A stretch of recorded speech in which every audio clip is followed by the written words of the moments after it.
हाँ, तो प्यारे दोस्तों, आज फिर हम आमने सामने हैं और फिर से हम सेशन को शुरू करते हैं। तो आज का सेशन रहेगा कि जीवन क्या है? सबसे बड़ी चीज़ हमें समझना है। वैसे ये मेरा तकिया कलाम है कि सबसे बड़ी तो कुदरत है ही। और आप लोगों को ये और बता दूँ कि सिर्फ हमारी जो ज्ञान इंद्रिय है वो देख प्योर नहीं पा रही। अगर पूरे तरीके से देखने लगी तो आपको एक एक चीज़ बिल्कुल साफ स्पष्ट दिखाई देने लगेगी।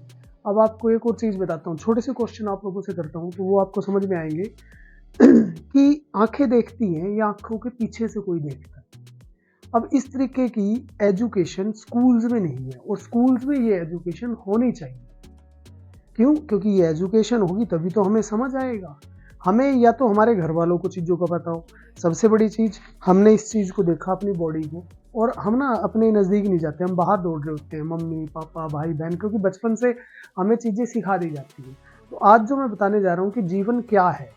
जीवन है जन्म से लेके मृत्यु तक के बीच का समय, जिसको हम कह रहे हैं जीवन। इसके बाद शुरू होता है महाजीवन। इसके बाद, हालांकि इसमें भी आ सकता है यदि आप थोड़ी सी एक्टिविटीज को होश पूर्ण करने लगे। लेकिन होश आएगा कब?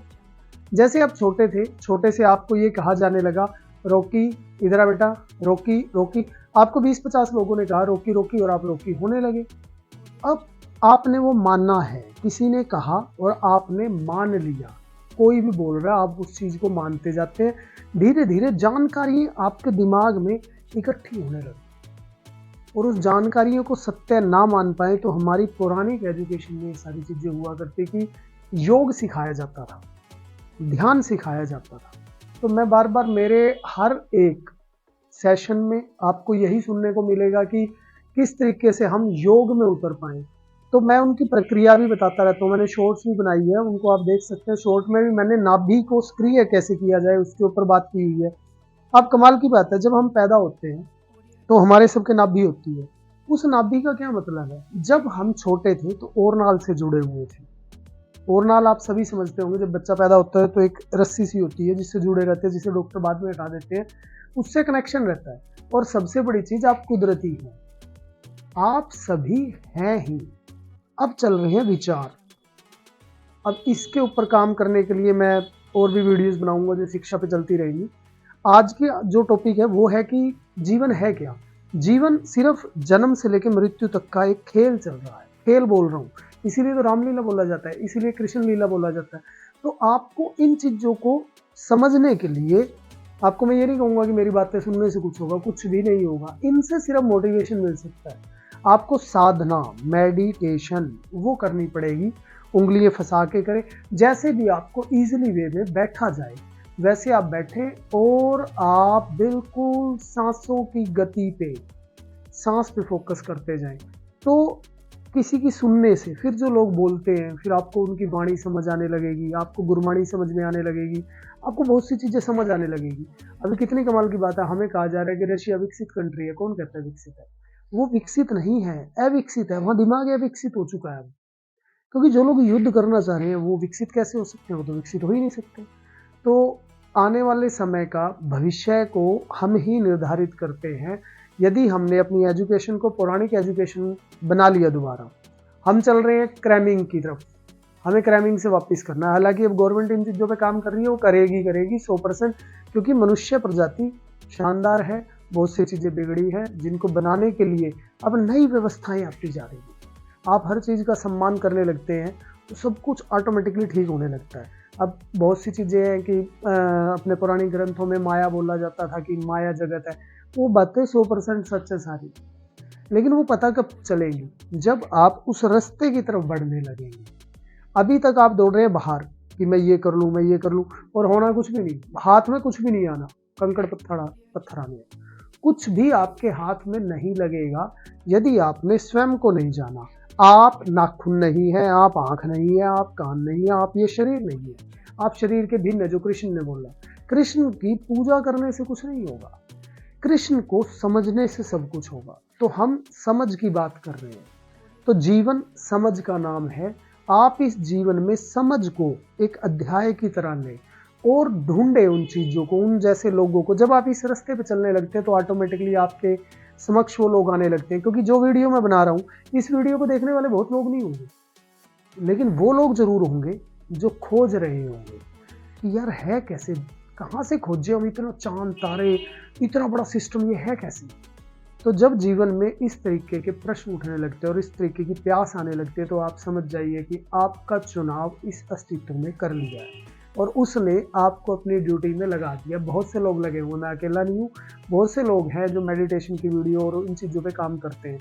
लेकिन दोस्तों एक बात ध्यान में रखना, आप बांटने की जल्दी मत करिए, आप बांटना उस पर छोड़िएगा, पहले खुद खोजिएगा। जब तक मिले नहीं, पूरी आग के साथ खोजिएगा कि जीवन है क्या।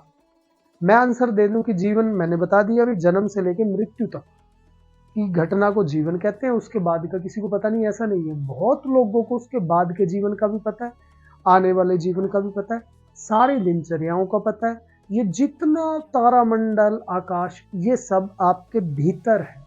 आप तो बिल्कुल एंजॉय के साथ, आनंद के साथ इस जिंदगी को जी सकते हैं। तो हम लोग सेशन भी बना रहे हैं, उन सेशन का आप आनंद ले सकते हैं। आप इस वीडियो को जितना हो सके शेयर कीजिए, ताकि आने वाली जनरेशन को हम एक नई और अच्छी एजुकेशन दे सके।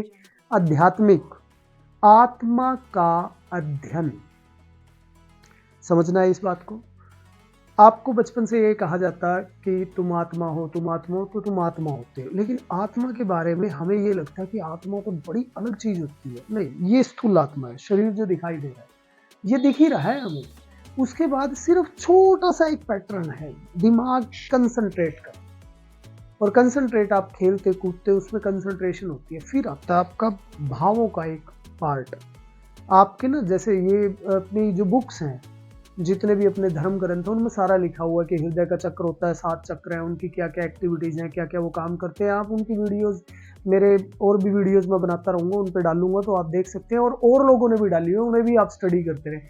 आपको जहाँ से ध्यान के बारे में सीखने को मिले, सीखते रहें, क्योंकि आपका माइंड उन चीज़ों को लेता है दिमाग में, फिर विश्लेषण चलता है। फिर कोई प्रॉब्लम आती है तो आप कमेंट बॉक्स में भी, और व्हाट्सएप पे मेरा नंबर भी है डिस्क्रिप्शन में, आप व्हाट्सएप पे भी मेरे से लिंक कर सकते हैं और क्वेश्चन आंसर जितने मर्जी पूछ सकते हैं। सॉल्यूशन मैं आपको हर चीज़ का बता सकता हूँ, क्योंकि आपके माइंड की पावर्स आपको जागृत करनी पड़ती है, वो सोई हुई है, जिसको हम सबकॉन्शियस माइंड कह रहे हैं। जब आप जगाने लगेंगे तो आपके रास्ते खुलने लगेंगे नए नए, जैसे कि मेरे भी खुल रहे हैं। मेरे साथ बहुत दिक्कतें रही पिछले कुछ टाइम में, लेकिन अभी जो टाइम है, जिससे कि कॉन्फिडेंस, अब मैं जिस वर्ड का यूज़ कर रहा हूँ ये की वर्ड है। कॉन्फिडेंस मतलब भरोसा। आपका भरोसा खुद पे या तो पूरा हो कि मैं अद्भुत और शानदार हूँ तो भी काम बन जाएंगे, या परमात्मा पे पूरा हो। दोनों पे नहीं चल सकता कि आप हारते, आप कहते हैं यार नहीं ये तो परमात्मा ने कर दिया, किसी ने फैसलों से दो, ऐसा नहीं है। ये सारी चीजें कनेक्ट हैं। जब आप मेडिटेशन में उतरने लगेंगे, ध्यान में उतरने लगेंगे, तो आपके नए नए दरवाजे खुलने लगेंगे। समझ के बोल रहा हूँ, ऐसे कोई दरवाजे नहीं है कि आप लकड़ी के दरवाजे से उससे खुलेंगे, ऐसा नहीं है। बड़ी आसान सी लाइफ है, बड़ी अद्भुत सी लाइफ है, बड़ी छोटी सी लाइफ है, बड़ी इजी लाइफ है और बड़ी मस्त लाइफ है। यही जीवन है, आनंद से जीने का। गायत्री मंत्र को ध्यान से आप कभी उसका विश्लेषण कहीं से भी आप देखेंगे, यूट्यूब पे हर जगह मिल जाएगा आपको। उसके अंदर सारा जो दिया हुआ है वो यही दिया हुआ है कि सच्चिदानंद, सच्चा आनंद कैसे जाना जाए। तो उसे जानने का और कोई रास्ता नहीं है, वन वे है, ध्यान ध्यान ध्यान। तो मेडिटेशन में उतरे। बहुत बहुत धन्यवाद।